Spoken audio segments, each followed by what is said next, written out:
So hello and welcome to this NPTEL course entitled 20th Century Fiction, where we're looking at James Joyce's novel Ulysses. So this particular lecture will be the concluding lecture on Ulysses, where I'll talk about the various aspects which we have covered already, and also the final section of the novel, which is about Molly Bloom's soliloquy, the huge section which has like 8 sentences and almost like more than almost 100 pages. And in terms of looking at the final stream of consciousness with which Ulysses' novel ends. And I'm going to talk about that in some respect. We'll not look at it specifically, we will talk about the stylistic features that Joyce uses while describing Molly Bloom's final soliloquy, and situate that in relation to the other streams of consciousness which we see in the novel. And what we see immediately when you take a look at that soliloquy by Molly Bloom, this is about her reminiscing about her experiences, childhood in Gibraltar, where she grew up, where she was a daughter of she had come from mixed parentage, so she's the daughter of an Irish military person and a local woman of Spanish origin. So she has an Andalusian quality to it as well. And then her childhood was in Gibraltar, which is obviously again a very symbolic setting, because that situates in very close proximity to the seafaring quality about the original myth, the original epic, which is Ulysses, Odysseus by Homer, where obviously she is the counterpart of Penelope over here, with the very interesting difference of being, Penelope was the quote-unquote faithful wife to Odysseus when he came back from years of traveling on the seas, whereas we see Molly Bloom has already had an affair, and is in an affair with someone called Hugh Boylan, who happens to work in the same place as a manager of this opera company where she works in Dublin. So that the idea of having an affair outside of a marriage gives a very interesting location in terms of the original character of which is presumably based, that of Penelope in Homer's Odysseus. Now, the setting of Gibraltar, I've already mentioned this once in one of my previous lectures in Ulysses. The setting of Gibraltar is interesting because that situates the novel's seafaring quality more prominently and more sort of visually speaking as well, because Gibraltar being this very important seafaring point in terms of all voyages. Now, if you take a look at the final soliloquy in Molly Bloom, which is this long, huge section which comprises 8 sentences, as I just mentioned, and just very few punctuations, the final bit, the final punctuation being the yes, which she says in the end. Now, if you compare that with some of the characters in the novel, and we just saw, just before this, in the previous lecture, we saw the conversation between, this dialogue, as it were, between Stephen Dedalus and Leopold Bloom, we find that the male characters in the novel are often, they speak in dialogues which are very dry, which are very, very over-intellectualized, which is to say, that takes away a large part of the attention from the reality of life. So there's this long discourse about art and aesthetics and politics and literature and painting, about the crisis in Dublin and about Ireland in general, and that just goes on in very dry dialogues, which has got nothing in terms of its relation to reality. Whereas Molly Bloom's final soliloquy is obviously very, very different. It's more visual, it's also more visceral, it's more experiential, it's more embodied, and it actually foregrounds the body, it foregrounds the sentient body, the sexualized female body, and it sort of celebrates it. There are lots of allusions to sexuality, but also other kinds of bodily behavior, which are prominently foregrounded throughout the entire soliloquy. And what that foregrounding does, obviously, it does a very political thing. It foregrounds the female body, the female desire, the female gaze, the female subject, as someone who has a last voice, the last speaking voice in a novel. Quite literally, the novel ends with Molly Bloom's soliloquy. So the closing of the novel and the closing of Molly Bloom's soliloquy are synchronous events. But equally, it actually tells us that the entire idea of Ulysses, the entire experience of Ulysses, the novel reading experience of Ulysses, is to be located in the visceral, in the embodied, in the corporeal quality, which it celebrates by foregrounding the same. Right, so we have this idea of intellectualization, which is the skills that Stephen Dedalus has with many of his colleagues in the university, many of his arty friends in Dublin, which is quite dry as far as discourses go. And then we have Molly Bloom's very amazing soliloquy, which is very moving, very fluid, and that becomes part of the shift, part of the linguistic shift in the novel. Now, the fluidity of Molly Bloom's soliloquy is obviously very experiential in quality. It's about the entire experience of sexuality, the entire experience of pleasure, the entire experience of memory, the entire experience of childhood, and how that is all remembered in different degrees of remembrance, and how the soliloquy becomes, in a way, a large narrative of memory, a large narrative of remembrance. When she remembers her first kiss, her remembers her first proposing, how Leopold Bloom had proposed her. And also, she keeps talking about Hugh Boylan in very interesting ways, the person that she's having an affair with at this present moment of time. So what the last soliloquy does, among other things, it also brings in different orders of temporality in very interesting tension with each other. Right, so we have this all idyllic childhood temporality in Gibraltar, which is where she was growing up, this very Andalusian quality, Spanish quality about her childhood, her being from mixed parentage, and also this very exotic, this extensive and expansive landscape of Gibraltar, which is contrasted with the very dry and claustrophobic quality of Dublin, a city with blocks, a city which blocks the vision, the city which sort of represses her sexually, spiritually, existentially, and emotionally, right? And the only liberation that she gets over here is from being an opera singer, right? Now, obviously, as you know, the Leopold Bloom and Molly Bloom, they had two children. So one is Millie Bloom, the daughter who's studying photography now, but more interestingly, they also had a son called Rudy Bloom, who died at the age of 11. So I've already seen, we discussed in some details, how Stephen Dallas can be seen as the proxy son of Leopold Bloom and Molly Bloom, the son they never had. And obviously the parentless quality of Stephen Dallas actually accentuates this reading. The fact that, his parents are absent, conspicuously absent, in a lens of substance in this reading of him being the proxy son, the spiritual son, as it were, to Leopold Bloom and Molly Bloom. So the entire kinship quality in the novel is interesting, because on the one hand we have these different kinds of kinship systems which are established. On the other hand, the kinship is also established through narratives, how narratives crisscross each other. There's a Bloomden narrative which is extending in one direction, there's the Dallas narrative which is extending in another direction, and how they crisscross each other in different interesting intersections. And those interesting intersections, they generate qualities of kinship in the novel. So there's a very interesting relationship to be had between kinship and narrative, between storytelling and being situated in someone's story. So if you are inside someone's story, that gives you a sense of kinship with that other person, with that particular narrative. So narrativity and kinship are very interestingly entangled with each other in this particular novel. Now, just coming back to the final bit about Molly Bloom's very, very interestingly embodied and corporeal last epiphany, a last stream of consciousness, where she talks about the final bit, obviously, as being her saying yes to the proposal of marriage by Leopold Bloom. And obviously, some biographers of Joyce would say that Molly Bloom was loosely based on Nora, Joyce's wife. But not to get too detailed in such biographical readings, it's still possible to find out how the entire voice given to the woman at the end of Ulysses is something which obviously makes it quite radical in quality given us that particular setting of time, but also equally interesting is to see how the linguistic registers changes completely. So language becomes, as I mentioned, more fluid, more promiscuous, more mixed, more heterogeneous, more heteroglossic, and obviously it cuts across different points of time, and it completely becomes anti-intellectual, it completely becomes anti-rational. So the anti-rationality, the anti-intellectual quality about the last soliloquy of Ulysses, which is what gives us magnificently promiscuous quality, which is about the real promiscuity of Molly Bloom as well, but how the promiscuity is represented in the language. So language becomes a very, very sort of centerless, and a centerless quality of the language is obviously reflected in the lack of punctuation, and it's reflected in literally the stream-like quality in the language, how it just goes on from one direction to another direction.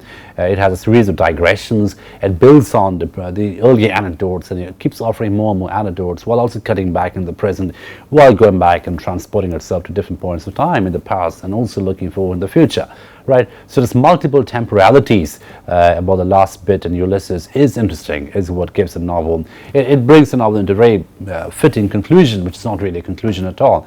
It's a very open-ended novel in that sense. It's obviously something that Joyce does later with Finnegan's Wake, where the final sentence goes back to the early sentence, and that makes the novel cyclical in quality, Finnegan's Wake. But even at the end of Ulysses, we have this experience of bliss with which a novel ends. And quite literally, I want to situate this experience of bliss into a more postmodern understanding of the text. So, for instance, if we talk about the Rollebarth's understanding of the text of bliss, as opposed to a text of pleasure. So the text of pleasure and the text of bliss are two different categories the Rollebarth talks about. And a text of bliss is something that opens up into different kinds of interpretation. It opens up into plural possibilities. It's quite literally a celebration of centerlessness. And the celebration of centerlessness is what we see at the end of Ulysses, with this female voice, the female body, foregrounding its position, foregrounding its location, foregrounding its situatedness as a subject, and how that foregrounding comes with this sort of centerless quality which celebrates the centerlessness with which the novel ends. So in that embodied, centerless, visceral, corporeal quality with the last stream of consciousness is what gives Ulysses such a radical conclusion, which is not a conclusion at all. It opens up to a yes. And obviously, if you do a readerly reading of this novel, which is also a Rollebarthian way of looking at it, he differentiates between two kinds of text: the writerly text and the readerly text. The readerly text obviously is a text which you can read and open up for further interpretations. So the readerly reading of Ulysses, it opens up, it ends with yes, which is also an invitation for opening. It's an invitation for acceptance, an invitation for further acceptance, for just go on forever, an endless series of acceptance, an endless acknowledgement. And that acknowledgement, that acceptance, that invitation to interpret, that gives Ulysses a more flowery feeling in the end. It just opens up into this endless, flowery, readerly quality with which the novel literally ends.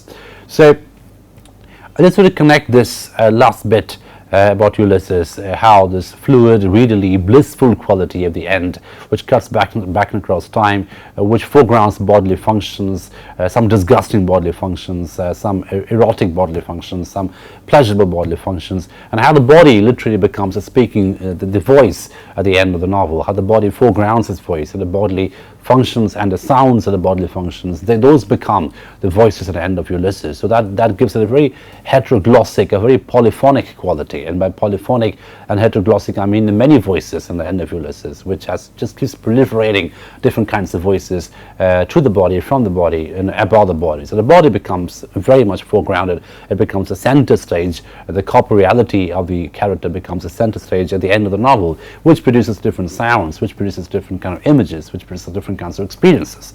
And the experientiality of the body, it's grounded in the body, is what gives Ulysses, the final bit of Ulysses, this magnificently mutable, this magnificently messy quality with which a novel ends. And the messiness and the mutability of the novel gives it, give it a very, very human condition. Now, I just mentioned at the beginning of the novel how this novel is this magnificent, encyclopedia of time, while also being quite literally and superficially just about one day in Dublin. It's about one calendar day. But notice the way in which this calendar day in Dublin, it just cuts and backs across so many different points of time. And that's something which you see in the final soliloquy as well. It's the end of the calendar day. It's Leopold Bloom and Molly Bloom going to sleep. The calendar day is coming to an end. The historical day is coming to an end. But then what the ending also does, it opens up the different orders of temporality. It goes back in time. It digs up things that happened in Gibraltar when Molly Bloom was a child. It cuts back in the present when she's having an affair with Hugh Boyland. And obviously, it also brings up different kinds of, different reminiscences and anecdotes about how she was first proposed, how she was the first proposal of marriage is given to her. So that obviously what that does is that it cuts this calendar day into different segments of time, in different slices of time, which are very magnificently mutable and very magnificently messed up. And the messiness and mutability, as I just mentioned, is part of the corporeality. It's like the body cannot contain itself, the body cannot contain its functions, its excretory functions, its reproductive functions, its pleasurable functions, its blissful functions, its gastronomic functions, its nervous functions, all the functions of the body are put together. So the text, the Ulysses, the text in a way, quite literally becomes a human body, the organic human body. And that's the last bit I want to spend some time with, the organicity and immediacy in the novel. So these are two qualities with which the novel ends, the organicity, the very organic quality, how the body becomes the speaking voice, how the body becomes the articulator, so to speak. So that's the organicity bit. And the immediacy bit is obviously capturing the present, how the body inhabits the presence, how the only way you can inhabit the presence is through embodiment. So what it does is that it gives a very corporeal quality to time. So the only way you can contain time, the only way you can occupy time is through corporeality, is through your body. You can occupy time through your body. And that the point of occupation produces the images, produces the voices with which the novel ends. So the final soliloquy of Molly Bloom can be seen as an act of corporeality on time. It's a corporeality mapped into temporality, so to speak. So how the time becomes fleshed out in quality because the body occupies it. And the soliloquy becomes something which is generated out of the occupation, out of the inhabition of the body into time. So temporality and corporeality are mingled together. They all become part of one fleshy network which produces its own narrative with which the novel ends. And this is obviously undercutting, as I mentioned at the very beginning, undercutting some of the dry intellectual discursive quality that novel deliberately parodies. So we can see a constant parody over and over again of dry discourses about art, about intellect, about culture, about nationalism, about Christianity, etc., about history, and that is also all brushed aside in the end, and the final voice belongs to the woman, the final voice belongs to the body, the final voice belongs to the corporeality. So it becomes quite literally, as I mentioned, a celebration of centerlessness, and that centerlessness is mapped onto the corporeality. The body cannot contain itself, the body cannot contain its center. It has an orgasmic quality about it, which is also part of the blissful quality. So the text becomes a text of bliss because the text assumes the body, the text assumes the corporeal quality, which opens it up non-syntactically through a complete release from punctuations into this emancipated order of representation. The lack of punctuation, the absence of punctuation, of course, is quite symbolic. It is part of the emancipation, it's part of the liberation that is experienced through the body. So the liberation, the emancipation, the lack of punctuation, all these are done through a sense of transcending the body. The actual transcendence, of course, is not really a bodiless transcendence. It becomes a very embodied activity of transcendence. Transcendence can only be occupied through the body, can only be experienced through the body. And also look at the way in which despite the slightly transcendental quality in terms of escaping from reality, it actually brings us back to reality. So a true escape of reality, a true experience of reality can only come through a living in true reality, right? So it's not really a complete departure from reality at all. It becomes a more complex engagement with reality, a complex engagement which takes us back and across time. Reality, temporality, corporeality, they all come together to give you a sense of a very visceral engagement with time, a very visceral engagement with the now, the present, and of course this very famous line in Ulysses, which happens somewhere in between the novel, in the middle of the novel, where the character, Stephen Dallas says, "Hold on to the now," through which all the future plunges into the past. So now is a capsule that you're holding. Now is a capsule that you're sort of, the only thing available to you,